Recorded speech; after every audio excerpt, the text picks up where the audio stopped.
स्वागत है दोस्तों।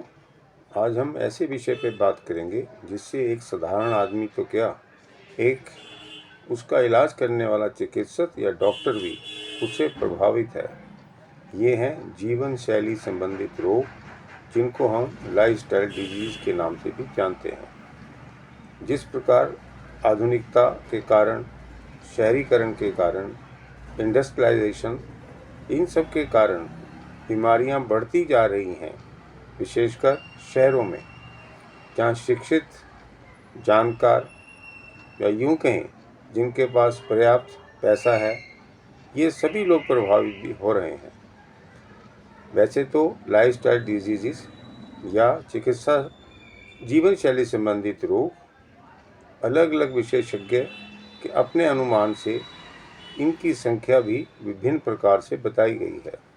चाहे आज का मॉडर्न चिकित्सा शास्त्र हो या आयुष प्राचीन चिकित्सा शास्त्र हो, सभी लोग इसको विभिन्न प्रकार से मान रहे हैं और कहीं ना कहीं सहमत भी हैं कि ये हमारे दिनचर्या से संबंधित रोग हैं, जिनकी संख्या दिन प्रतिदिन बढ़ती जा रही है। अर्थात कहने का ये है, जब हमारी आदतें या हैबिट्स हमारी दिनचर्या में प्रभावित करने लगें, वो भी स्वास्थ्य की दृष्टि से नहीं, अपनी इच्छा की दृष्टि से, तो हम कहीं ना कहीं असंतुलन के एक प्रकार से पीड़ित हो जाते हैं, विक्टिम हो जाते हैं, जो कि हमारे शरीर पे फिजिकली, मेंटली, सोशली, साइकोलॉजिकली सभी तरीके से प्रभावित करता है, जिसके कारण हम कहीं ना कहीं किसी भी प्रकार से उस संतुलन के बिगड़ने से हम रोगी हो जाते हैं।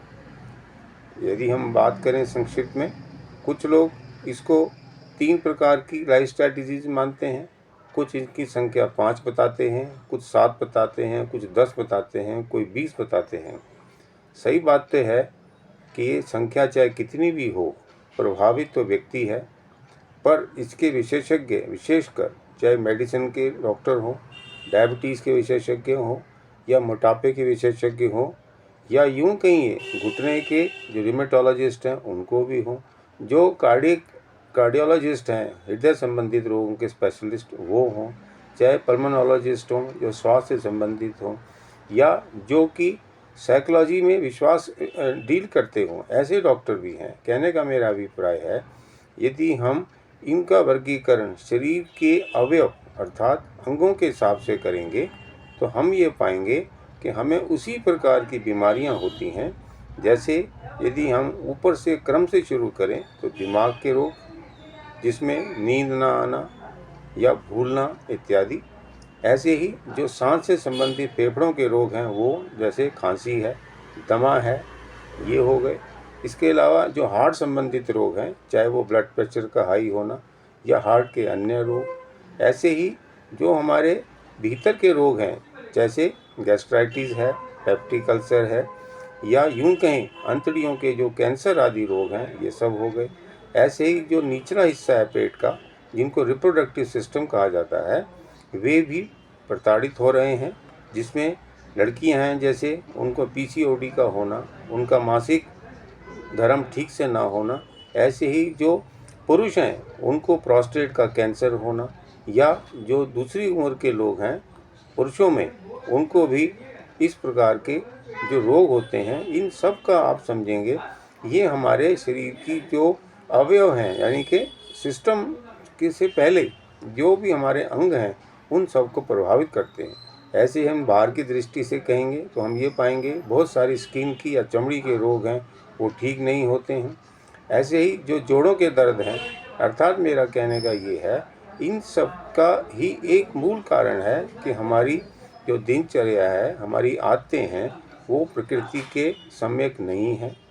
और ऐसे ही जो हमने सीखना चाहिए अपनी परंपरा से, बड़े बूढ़ों से, वो भी हम नहीं सीख रहे।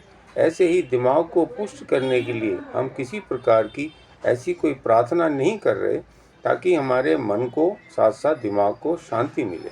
मेरा कहने का अभिप्राय ये है कि हमें कहीं ना कहीं हर तरीके से, चाहे हम दवा के माध्यम से, चाहे किसी चिकित्सा शास्त्र के माध्यम से, चाहे विशेषज्ञों के माध्यम से, चाहे इवन पाठ पूजा से भी हम अपने आप को इस प्रकार का संतुलन बनाएं, ताकि हमारा जो अगला दिन है या अगला आने वाला समय है किसी भी प्रकार से हमारे को प्रभावित ना करे और हम बहुत सारे रोगों से या रोगों की संख्या बढ़ती जा रही है जिसको कॉम्प्लिकेशन कहा जाता है, मॉर्बिड कंडीशन कहा जाता है, उन सब से हम अपने आप को बचा पाएँ। अब मैं संक्षिप्त में लंबी बात ना करके ये बात कहना चाहूँगा, हमारे आसपास कुछ चीज़ें ऐसी हैं जो कि हमें मिलती हैं देखने को। यदि हम उसकी जानकारी रख के हम बेशक कैसा भी इलाज कर रहे हों, उसके साथ साथ हम इन 3 चीज़ों को ध्यान में रख के इनका प्रतिदिन सेवन करें, तो मेरा विश्वास है कि आपको उन रोगों से हमेशा ही लाभ मिलेगा। जो कॉम्प्लिकेशन हो रही हैं उससे आप बच पाएंगे। जिस बीमारियों की संख्या बढ़ रही है जिसको कोमॉर्बिड कहते हैं, अर्थात 1 से 2 रोग हो रहे हैं, 2 से 3 हो रहे हैं, इन सब से हम बच पाएंगे। ये हैं विशेषकर 3 ऐसे पौधे जो कि हमारे घर के आसपास मिलते हैं। सबसे पहले तो आप जानिए, घरों के आसपास या घर में भी इवन हम तुलसी का पौधा रखते हैं। यदि आप जानते हैं तुलसी का पौधा अनेक प्रकार से हमारे बीमारियों को कम करने में सहायक है। जैसा कि आप जानते हैं जो सांस की प्रॉब्लम्स हैं उसमें भी, हमारे को इम्यूनिटी बढ़ाने में भी। मैं ज़्यादा डिटेल में ना जाके संक्षिप्त में कहूँगा कि तुलसी ऐसा पौधा है जिसके पास मच्छर यानी कि मच्छर से होने वाले जो रोग हैं वो भी नहीं होते हैं। तो आप ये ध्यान रखिए, तुलसी के 3 पत्ते। इसके बाद मैं बताना चाहूँगा नीम। नीम भी आप जानते हैं एंटीबैक्टीरियल है, बहुत सारी स्किन प्रॉब्लम्स को कम करता है। ऐसे ही उसके 3 पत्ते। और इसके अलावा एक ख़ास पौधा होता है जिसको हम क्या बोलते हैं, सदा सुहागन। ये आम तौर पे हमारे बगीचों में मिलता है। इसको आप समझिए, इसके फूल गुलाबी भी फूल होते हैं और इसके अंदर सफ़ेद फूल भी होते हैं, तो इसको हम सदाबहार के नाम से भी जानते हैं। तो आप इन 3 पौधों के यदि प्रतिदिन 3-3 पत्ते लेंगे तो इनमें इस प्रकार के एंटीऑक्सीडेंट्स, एंटी इन्फ्लेमेटरी, सफाई करने वाले समझिए, और सूजन को कम करने वाले, यहाँ तक कि शुगर लेवल जो बढ़ रहा है डायबिटिक लोगों में उसे कम करते हैं। ऐसे ही जो ब्लड प्रेशर आदि रोग हैं, हाइपरटेंशन या हार्ट संबंधित रोग हैं, उनमें भी इसका प्रयोग करते हैं। ऐसे ही आप देखेंगे यदि इसको हम बराबर लेते हैं तो हमारे पेट में जो होने वाले बहुत सारी बीमारियां हैं, जो टॉक्सिन्स हैं, उसको कम करने में सहायक होते हैं। यदि टॉक्सिन्स हमारे पेट में नहीं होंगे तो उससे बढ़ने वाले जो रोग हैं, चाहे वो सूजन संबंधित हो, वो सब नहीं होंगे। तो आप ये समझिए, यहाँ तक कि जो कैंसर है, कैंसर के अंदर जो सेल हमारे शरीर में नए होते हैं, बहुत जल्दी मल्टीप्लाई यानी कि बढ़ते हैं, उनको कम करने में भी इन तीनों को देने से अवश्य ही लाभ होगा। सदा सुहागन के बारे में तो ये भी कहा गया है, आज से नहीं, जब से इसका ज्ञान हजारों वर्षों से आयुर्वेद के चिकित्सक जानते हैं, ये ट्यूमर को कम करने में सहायक है। तो आप समझिए, एंटीबैक्टीरियल जो है तुलसी भी है, एंटी इन्फ्लेमेटरी भी है, और यहाँ तक कि इन तीनों को मिला के आप इन पत्तों का प्रयोग करें। सदा सुहागन, सदाबहार जिसको बोलते हैं, तुलसी है उसे आप 3 पत्ते लें, सदा सुहागन के भी 3 पत्ते लें, ऐसे ही नीम के 3 पत्ते। इन तीनों को आप चाहे इकट्ठा खाएं या अलग अलग खाएं, पर प्रतिदिन जरूर खाएं। इन चीज़ों के खाने से हमारे शरीर के अंदर एसिडिक जो माध्यम हो रहा है, पीएच जो हमारी बढ़ रही है, वो एसिडिटी को कम करेगी, एल्कलिनिटी ज़्यादा होगी। जब शरीर हमारा एसिडिक कम होगा, एल्कलाइन बढ़ेगा, अर्थात संतुलन बनेगा, तो हम बहुत सारे रोगों से पीड़ित होने से बचेंगे।